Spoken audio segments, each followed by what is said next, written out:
Hey guys, this is Chaos People's Tape, and today you join me for episode 10 of A New World, and today we start off by accepting the prestigious mission to explore Duna, because, well, it's awesome and it's red, and we go there not because it's easy, but because it's hard, and it pays pretty well, and planets are fun.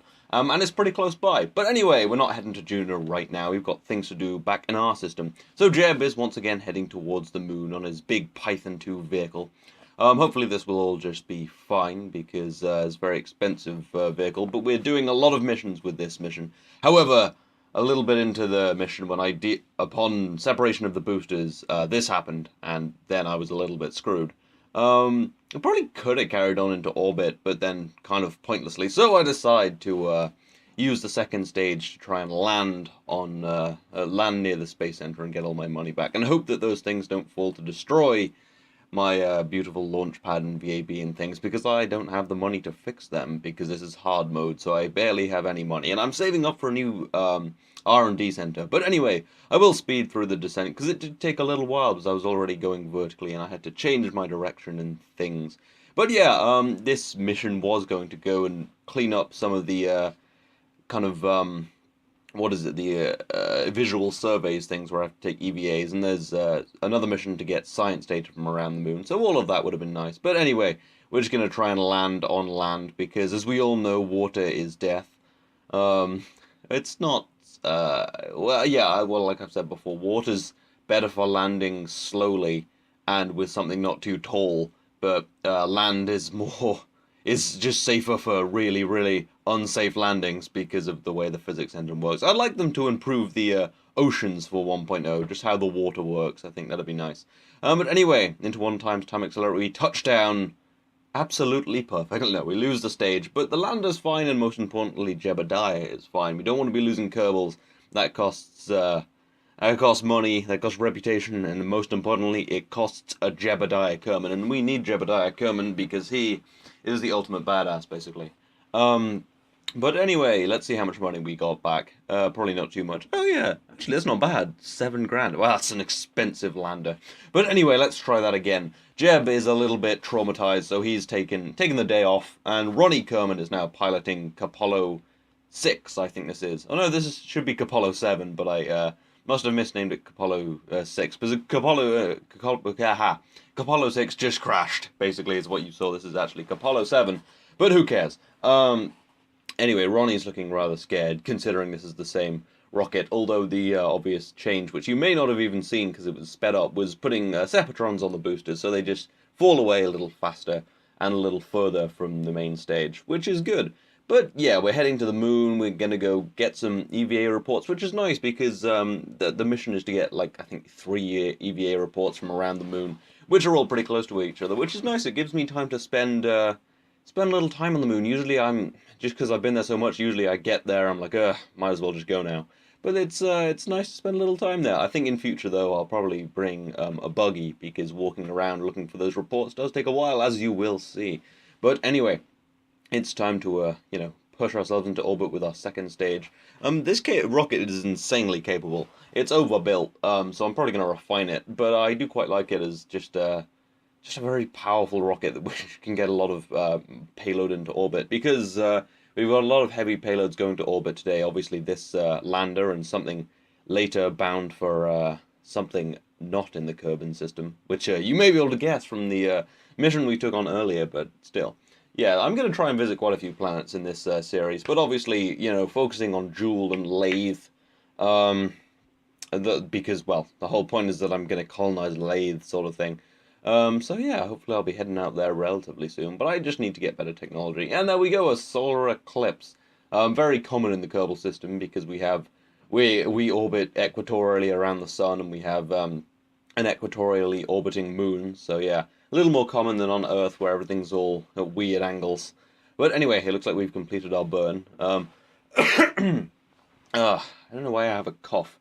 But anyway, it looks like we're in a pretty good place. We'll need to do an inclination change so we come down in the right place. Although, given that the moon's rotating, that would actually serve to put us off course. So I will do it later, slightly less efficiently, but it's fine because we still have this stage. And this stage has a lot of Delta V on it because it's, well, it's using a very efficient engine, basically. That Vestra, basically, all I want in in KSP 1.0 is that KW Vestra engine. If any devs see this, which they probably won't, but just put the Vestra engine in. An engine that's got pretty efficient and has 120-ish kilonewtons of thrust, because there's no middle point really other than the, well, not even really the aerospike. You basically go LV909, LVT45. I mean, come on. We just need 120 kilonewtons of thrust. I mean, obviously you could make a cluster. Oh yeah, I should just make a cluster. Still, I really want the Vestra engine. I don't care about aerodynamics or career mode or anything. I just want the Vestra engine. That's all I want. Yeah, so hopefully that'll be in 1.0, but I doubt it. Actually, no, what I really want, probably not in 1.0 because I doubt they'll have time, but at some point is another gas giant. Because there are kind of rumors about other gas giants, I think a second gas giant would be great, although I know it would suck up memory, so I think you need 64-bit before you do that, but I think another gas giant would be, or just active texture loading for planets. I assume that's already implemented. I mean, it would be ridiculous to have their full textures completely loaded in all the time, and it wouldn't be too hard to phase them in, I guess. But still, I really hope one day we get another gas giant. Because they have said in their thread that once they've done creating 1.0, they will start creating, well, let's keep updating because, you know, they've got the money, it's sold very well, and probably continues to sell relatively well. I mean, obviously nothing compared to what it was, like, when I first started playing, when it was, like, one of the just constantly best games on, like, highest things on Steam. And that's why I got it, because I saw it on, like, the Steam page. I got it at, like, 0.19. I'm actually fairly late to the game compared to a lot of YouTubers who play KSP. But the thing that sold me on it, actually, was, I was looking at it, I was like, okay, this looks pretty cool, but I don't know, 20 quid? And then there were rovers. They were doing something with rovers. I was like, I'm buying this game, and I just bought it right there and then. But anyway, let's touch down on the moon and stop reminiscing about how amazing Kerbal Space Program is. I still am in love with this game. It's still just perfect, I think, would be the right word. Yeah, anyway, touching down on the moon, Ronnie Kerman looks rather happy now that he knows gravity is lower, so he won't be slammed into the ground so hard. But yeah, just kind of my standard thing where I land very slowly, just because I like the finesse. I think that's... I don't like landing hard and doing crazy, you know, litho breaking. I like just a bit of finesse. And he is a pilot, so he can't if he breaks any of those landing legs, he's pretty much screwed. But you can see those three sites there, which I need to walk to basically, and well, maybe fly to with my EVA pack, and you know, take some reports. Annoyingly, that I did bring a bunch more life support in that TAC life support container, but I didn't bring anywhere to dispose of like the carbon dioxide and waste food and stuff, so that's useless. That's different from when I used to use TAC life support in my old series. But anyway, we're getting a little bit of science. We're going to be paid to bring science data back from the moon, so that's covering the mission. But obviously we also have visual surveys and things. I'm quite liking doing these sort of missions to get quite a bit of money, because it's nice just like moseying around the moon and getting a bit of science, rather than just spamming satellites into orbit, although I do quite like doing that. That's actually, I quite like perfecting orbits and things, and trying to do crazy orbits with 3 burns. It's just a little bit of a challenge. It's just nice. But anyway, plant our flag, our NASA flag, our Nassau County. No, NASA, of course not Nassau County. We're thinking of NASA, the National Aerospace Association. I hope that's what that means. Anyway, I screw up the site name, but it's not the Apollo site name. This is the second landing, and it's in the Midlands, which is surprising. I thought I was in a crater, but apparently not. Yeah, second landing. I spelt landing wrong. Yeah, it's always kind of painful watching me type these out. Midlands, there you go. And the plaque text, well, it should read Ronnie Kerman and Apollo 6. However, I hit enter to go down a line. It didn't type in the Apollo 6, but I don't mind. It's fine. I'm probably never actually going to read that again. But I just like to put down the spacecraft and the man who put it there. Oh, and talking of 1.0, apparently there will be female Kerbals. That'll be weird. Women in space? What the hell? No, of course, it'll be... I don't know how they implement that, because whenever you see women Kerbals, they always just look a bit weird, because Kerbals are a bit... Well, I don't know. I mean, they're a bit weird-looking people anyway. Bit of Kerbal racism here. But no, hopefully it'll be fine. But anyway, I somehow jet off there at high speeds and kind of pass out for a bit and then wake up as I slam into the ground, wondering what the hell just happened. Well, obviously I didn't do that. It was all Ronnie Kerman. But he falls down again. The frustrating ballet of trying to get into a capsule that doesn't have a ladder. Always bring ladders. If you're planning on doing this, just bring ladders. It makes it so much less annoying. On my little mech Jeb unit there, Jeb wouldn't come along, so we built a mechanical version of him. I do like mech Jeb. It's just useful. I rarely use it for landing and stuff, but I actually quite like the hover like things. It's just nice to have a little flight computer. But anyway, let's go and try and get some of those EVA reports around these specific locations. Finding the first one took me a long time, and I ran out of EVA fuel, so it was a long walk. And it looks like a really tiny distance on the map. And I knew it was obviously quite a long distance, but it's a really pretty long distance. And when you don't have a map to look, when you don't have like a nav ball or anything, and when you don't have really any reference, and you're just kind of running around, and it's the moon, so you don't have that much gravity, it was kind of frustrating. And I left this just sped up, so you can kind of get an idea of how long this took, just because it was took me a long time to find this one, because I actually went for the one that was furthest away first. And this is why I'd like to bring a rover, just because it would be a little quicker, and because running like 4 times time accelerate is about 4 meters a second with the Kerbal. Probably less because he can't run properly on the moon, because, you know, it's harder to run in lower gravity. And I'm pretty much burning out all my fuel trying to find this, and yeah, it did take a really long time. And it was a little frustrating, but it was nice just to be here on the moon looking at these beautiful ridges, and I do love how the moon looks. Like, when I started playing, it was a bit bland, it was a bit flat, but now there's just so much awesome stuff. Just these like ridges and craters and even more rocks. Yeah, I like running at 4 times time accelerate. It just derps out and looks really stupid. Although after all that running, I was like, why do you look so stupid? Because I was a little frustrated. But yeah. Yeah, I do remember my first landing on the moon. Actually, I built this gigantic rocket, like gargantuan. Just asparagus stage. Probably had like I'm thinking probably like how many fuel tanks?